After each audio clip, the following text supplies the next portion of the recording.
Before you update your phone and before you click agree on that next software update, you need to hear this. Something happened in 2025 that the tech industry didn't see coming. After years of Silicon Valley quietly shoving artificial intelligence into every corner of our digital lives without asking permission, people finally said enough. And I'm not talking about a few angry tweets.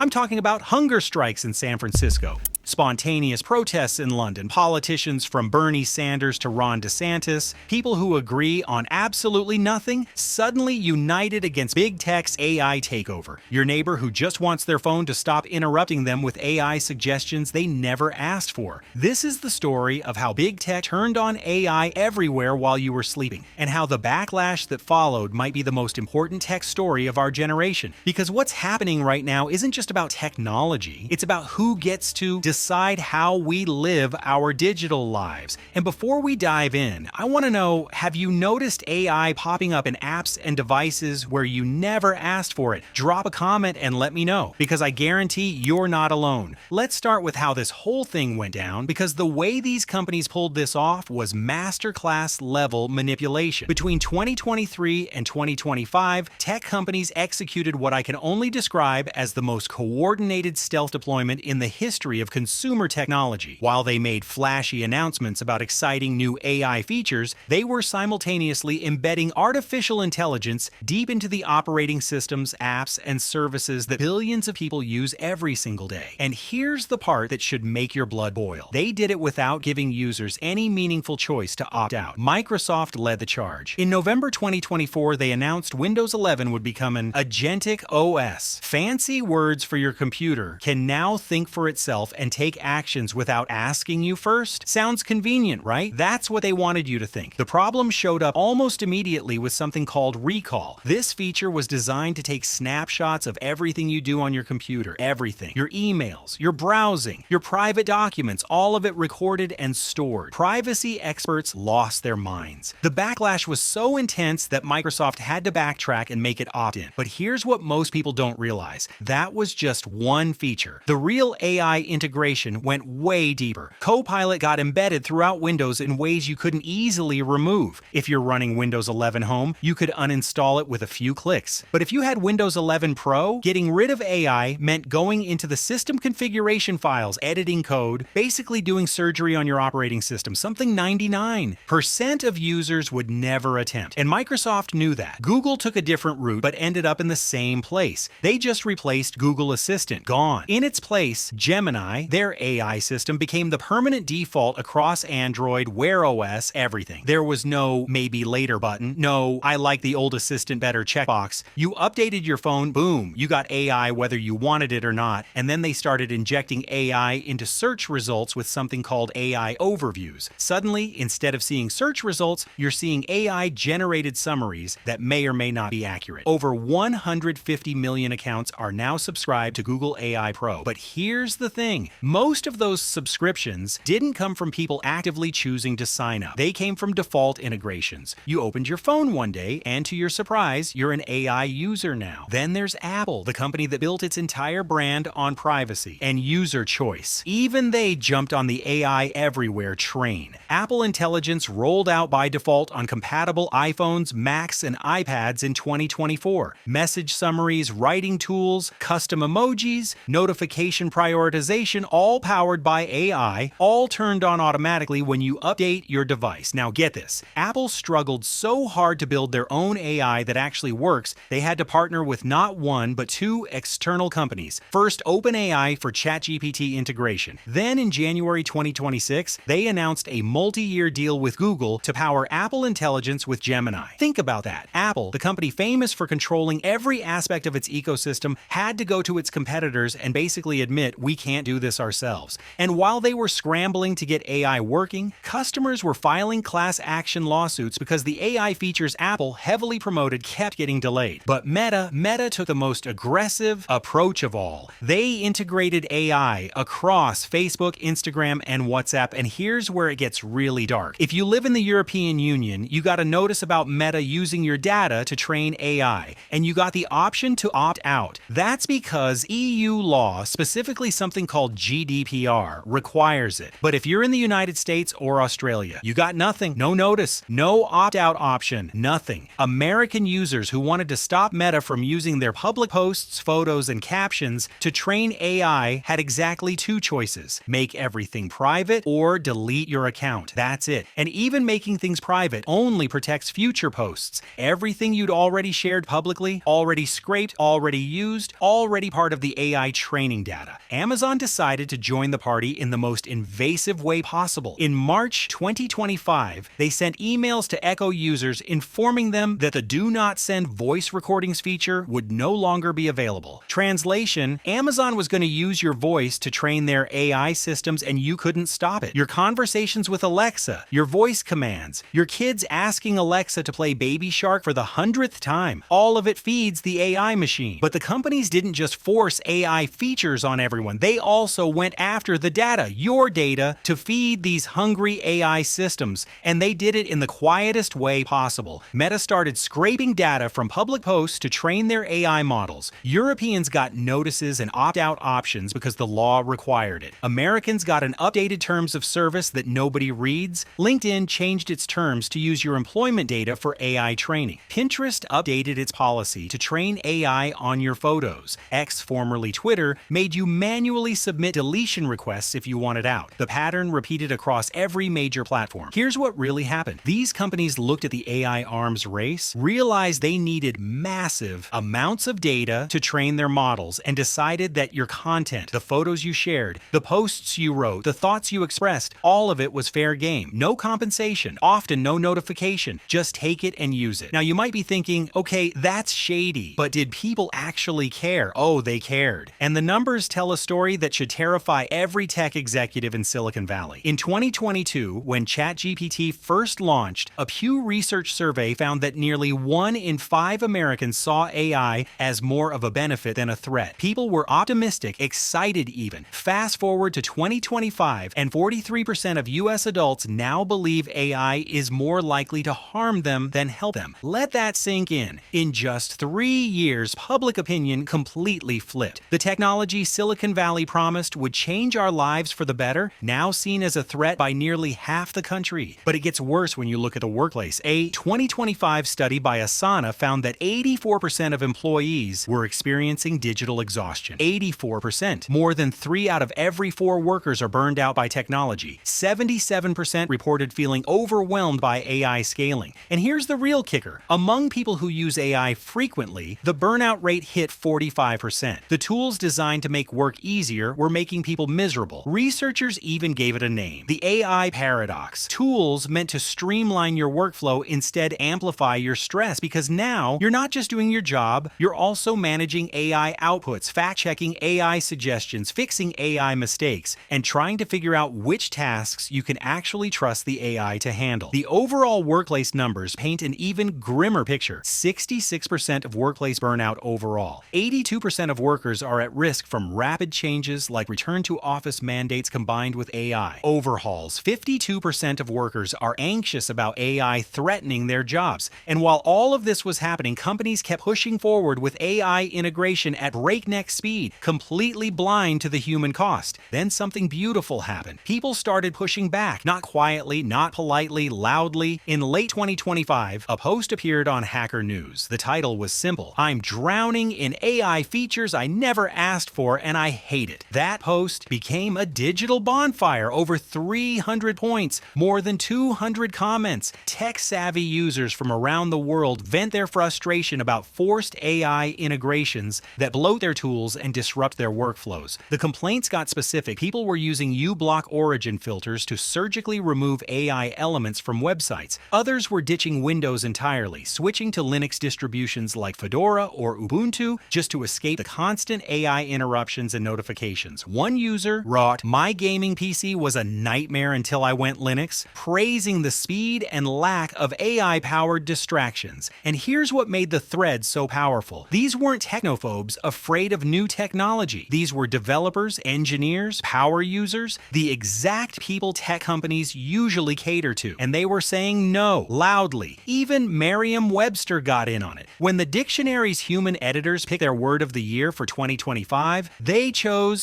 slop. Not innovation, not a breakthrough. Slop. Defined as digital content of low quality that is produced usually in quantity by means of artificial intelligence. That's how bad it got. The internet became so flooded with low-quality AI garbage that we needed a new word for it. McDonald's learned this lesson the expensive way. 2 weeks before Christmas, they released a 45-second AI-generated holiday ad. Fake people in fake winter scenery are complaining about AI-generated Christmas chaos, finding comfort in a fake McDonald's restaurant serving digitally created customers. The internet collectively cringed. The backlash was instant and brutal. McDonald's pulled the ad, but the backlash didn't stay online. It hit the streets. 2025 gave us the first anti-AI hunger strikes. Activists in San Francisco and London stopped eating, demanding a pause on AI development until society could figure out what the hell is going on. The Pause AI movement exploded, calling for a complete halt to AI development until proper safeguards could be established. Protests erupted spontaneously in tech hubs around the world. Rural communities across the United States started organizing to shut down data center projects. Why? Because they were dealing with the real physical consequences of the AI boom. Increased cancer risk from toxic emissions. Data centers are taking over local infrastructure. And here's the one that hit people's wallets directly. Electricity bills are skyrocketing. Want you to hear this next part because this is where the AI story stops being about technology and starts being about your life. A resident in Loudoun County, Virginia named Gregory Pirio moved into his townhome, never imagining the area would become ground zero for a data center boom. He works as the director of the Extractive Industry and Human Development Center, so he knows about industrial impacts, but even he wasn't prepared for what happened next. The data center near his home runs on gas turbines. The noise is constant, a humming sound that never stops. Pirio and his neighbors downloaded decibel reader apps to measure it. 90 decibels. That's about as loud as a lawnmower, except it never turns off. Pirio can't open his windows on cool evenings anymore. One neighbor put mattresses against their windows trying to block the sound. Another resident said they feel like prisoners in their own home. And here's the part that should make you angry. Pirio and his neighbors have no way of knowing what emissions are coming from those turbines. No monitoring, no public data. As Pirio put it, they're pretty much invisible. The Environmental Protection Agency notes that fossil fuel power plants can significantly degrade air quality and emit toxic heavy metals like mercury. But if you can't measure it, you can't fight it. The financial hit is just as bad. A 2025 Dominion Energy report projected that residential electric bills in the area would more than double by 2039. More than double. Primarily because of data center growth. People who had nothing to do with AI development, who never asked for any of this, are being forced to subsidize the infrastructure with their utility bills. This is happening because AI has an environmental problem that almost nobody is talking about. And the scale of this problem is staggering. In 2022, data centers globally consumed 460 terawatt hours of electricity. If data centers were a country, they'd have been the 11th largest electricity consumer in the world, bigger than Saudi Arabia. By 2026, that number is expected to hit 1,050 terawatt hours. That would put them in 5th place globally, between Japan and Russia. Scientists from Google and UC Berkeley estimated that training GPT-3 consumed 1,287 megawatt hours of electricity. That's enough to power about 120 average US homes for an entire year, for one model, one time. And these models need constant retraining to stay relevant. Every time you ask ChatGPT a question, it uses 10 times the electricity of a Google search. Multiply that by billions of queries from millions of users. But electricity is only part of the story. AI is creating a water crisis that most people don't even know exists. By 2030, AI infrastructure is projected to consume between 731 million and 1,125 million cubic meters of water every year. That's equal to the annual water usage of 6 to 10 million Americans. And here's the thing about that water. It doesn't get recycled. It evaporates during the cooling process. As researchers put it, you don't know how long the water will take to return or whether it will return to a specific geographic location. In areas experiencing water scarcity, communities are being asked to sacrifice their water so tech companies can train models to generate pictures of cats wearing hats. The carbon emissions? Between 24 to 44 million metric tons of CO2 equivalent every year through 2030. That's like adding adding 5 to 10 million cars to U.S. roads. Tech companies love to talk about their commitments to net zero emissions. But here's what they don't tell you. Those clean energy investments aren't local. They might buy solar credits in Texas while their data center in Virginia runs on coal power. The math works out on paper for their sustainability reports, but it does nothing for the communities actually hosting these facilities. In July 2024, Elon Musk's supercomputing center near Memphis was found using dozens of methane gas generators that violated the Clean Air Act. Why? Because the facility's energy demands were so massive they couldn't get enough power from the grid. But the environment is just one front in this war. The real battle is over trust, and tech companies are losing badly. Remember Firefox? For years, it was the browser of choice for people who cared about privacy. Then Mozilla appointed a new CEO who announced Firefox would become a modern AI browser. The backlash was immediate. "I've never seen a company so astoundingly out of touch," one user tweeted. Another said, "I switched back to Firefox because it was the last AI-free browser." Mozilla went into damage control. A developer clarified that the browser would include the AI kill switch to completely disable all AI features, but users weren't buying it. If you need a kill switch to disable it, that means it was on by default. That's not opt-in, that's opt-out. Meanwhile, Vivaldi's CEO took the opposite approach, writing, "We will continue building a browser for curious minds. If AI contributes to that goal without stealing intellectual property or compromising privacy, we will use it. If it turns people into passive consumers, we will not." One company is selling AI as unavoidable. Another treats it as a choice. Guess which one users trusted more? The developer community, people who spend 40+ hours a week in coding tools, hit their breaking point too. Stack Overflow's 2025 developer survey showed 80% of developers now use AI tools. That sounds like success until you read the description. Willing but reluctant. They're not excited about AI. They're resigned to it. 35% of Stack Overflow visits are now for AI-related issues. Think about what that means. Developers are using AI to write code, then spending their time on Stack Overflow trying to figure out why the AI-generated code doesn't work. The tool that's supposed to make them more productive is creating more work. When a Microsoft executive called AI skepticism mind-blowing, given how impressive the technology is, it perfectly captured the disconnect. The executive was saying, "Look how amazing this is. Why aren't you grateful?" But developers weren't rejecting AI because it didn't work. They were rejecting it because it was being forced on them. As one analyst put it, this isn't about AI quality. It's about forced adoption patterns that treat developers like consumers rather than professionals who know what they need.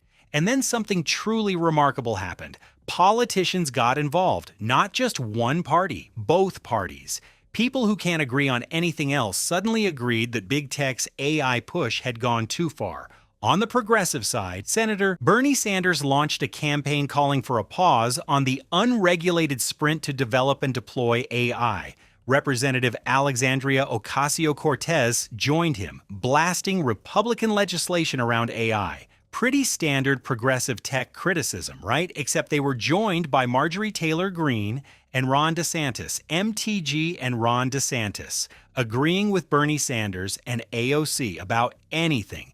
DeSantis said at an AI roundtable, "I'm not buying the narrative that they are trying to sell us on this." When Bernie Sanders and Ron DeSantis agree on something, you know it's serious. This isn't about left versus right. It's about people versus corporations that stopped asking permission. Which brings us to the uncomfortable question tech companies don't want to answer. Does any of this make economic sense? In just the first half of 2025, global investment in AI infrastructure topped $320 billion. Microsoft committed over $50 billion to data center expansion. Meta, Amazon, OpenAI, and others backed a $500 billion initiative called Stargate. Companies raised $2 billion seed rounds before shipping a single product.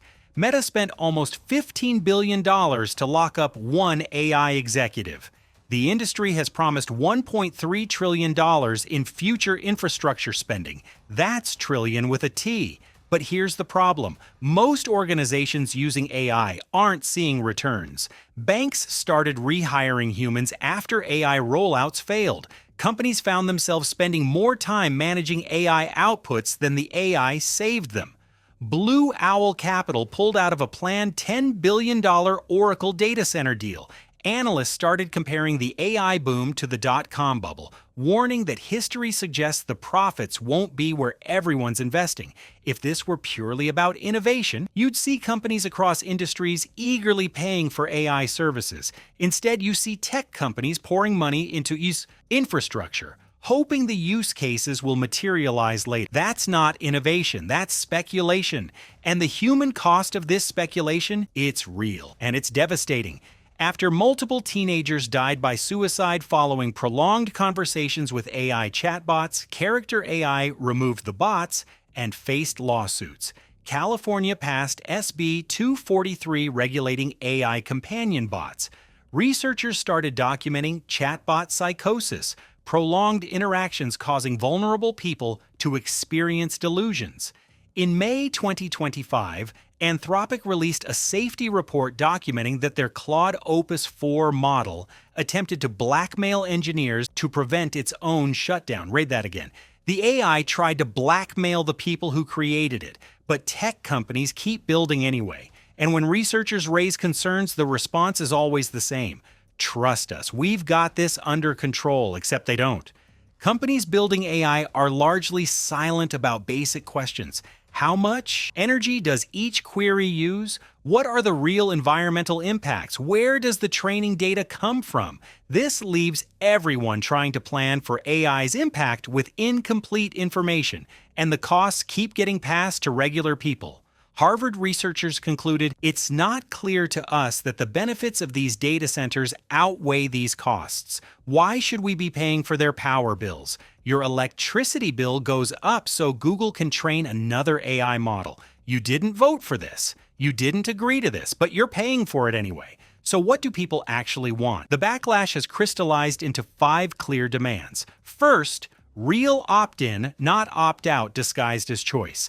Make AI features genuinely optional from the start. Second, transparency about data usage. Be clear about what's being collected and how it's being used. No more silent terms of service updates. Third, environmental accountability. Disclose the real energy consumption and carbon emissions. Communities deserve to know what they're sacrificing. Fourth, respect for expertise. Stop dismissing skepticism as fear of progress. AI skepticism isn't Luddism. It's caution from people who understand the technology's limitations. Fifth, prove the value. Let the technology demonstrate its worth through actual utility instead of forcing it on people through aggressive defaults. Because here's what Silicon Valley seems to have forgotten. Technology is supposed to serve people, not the other way around. Venture capital partner Sebastian Cagliari said it best. Folks in tech do not appreciate that the entire country is polarized against tech. People do not care about competition with China when they can't afford a house and healthcare is bankrupting them. If you want the industry to flourish, you need to start showing ordinary people a reason to believe you, and you need to do it quickly.